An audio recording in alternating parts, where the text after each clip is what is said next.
This video is about making eggs. Here, I just woke up.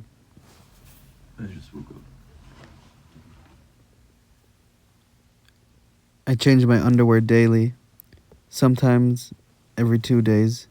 I've gone even longer without changing my underwear, but I do not want to talk about those trying times.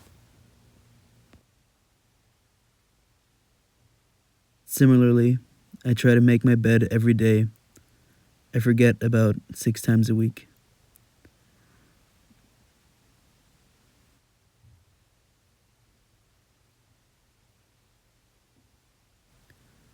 I'm still not wearing a shirt. I'm taking advantage of my male privilege here. I don't think some of my friends would like that I'm topless for so long in this video, since women aren't allowed to be topless in a place like this. Anyways, these are my favorite pants currently. Some people call them balloon pants because they're very airy. I don't like that name because it makes them sound childish. I do not wear childish clothes. All of my laundry is still pretty damp. That's why I smelled it and hung up my pants. Now I put on a shirt.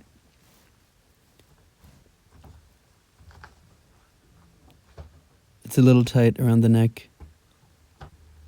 I put it on backwards. There's no tag in the shirt and it's black, so it's kind of hard to know which side is the front.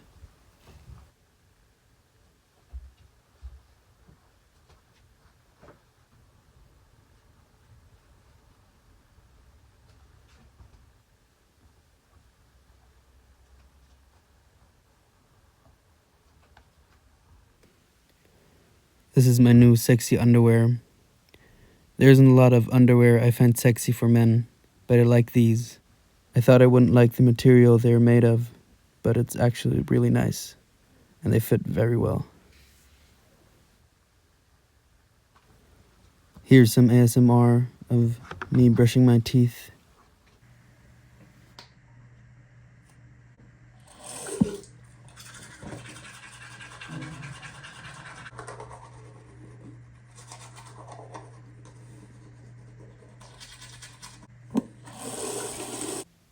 While doing this, I realized my shirt still was on the wrong way.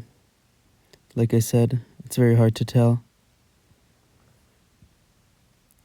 I've been reading a lot about feminist separatism. It's the idea that because men have more access to power and through that power over women, because of this, women should separate from men in some or all areas of life in order not to participate in or allow men to have any power over women.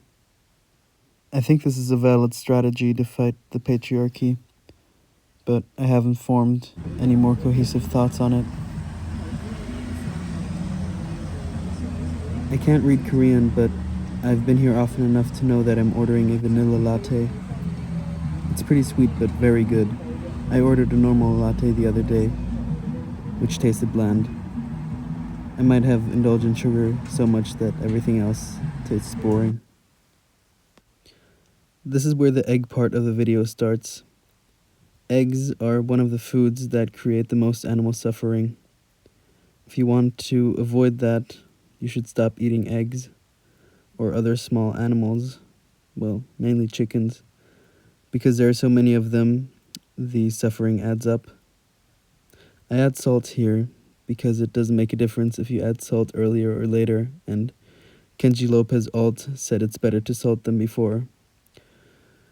He made a good video I'm basing these eggs on. He gives reasons for all the steps, which are very interesting.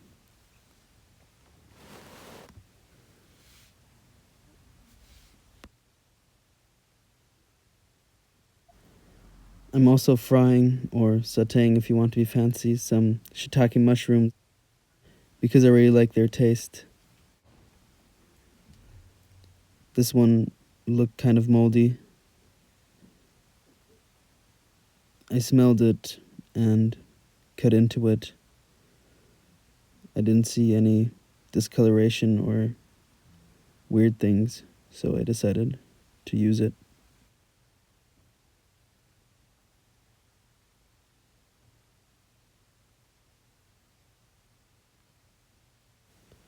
It's important to always use clean utensils, so here I'm doing a last clean of the pan while it's heating up. Mushrooms are good if you use a lot of oil and a lot of heat.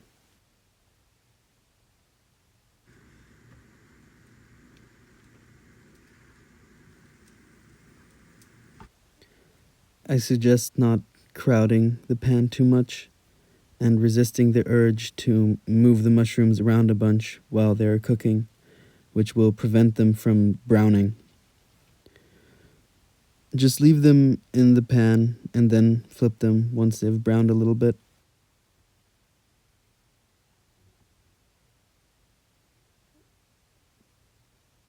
Add some oil if it needs any. I would have sped this up even more, but iMovie on my iPad does not allow any faster speeds than 2 times, so we're stuck with this sort of sped up version and not time lapse. After this, my phone's storage was full because it had been filming in 4K. I had hoped I would not have space problems on my phone anymore.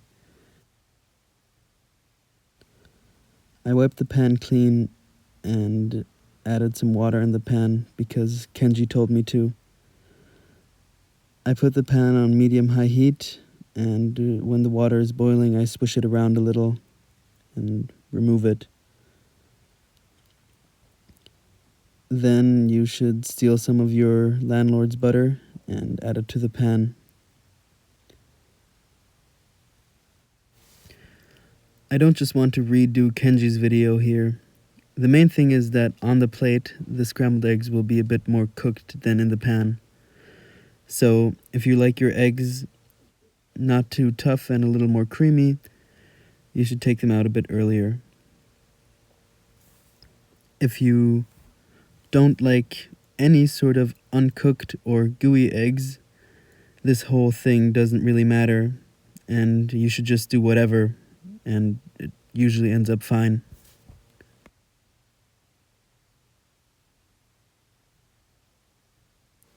At this point, the eggs are almost done.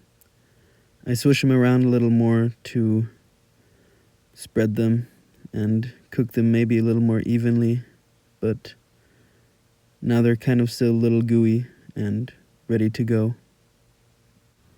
They reminded me of eggs you might get at a hotel breakfast buffet. I add some sesame because I had it and sesame is good. These eggs were fine, mostly just scrambled eggs. In the end, probably not worth all the suffering they created.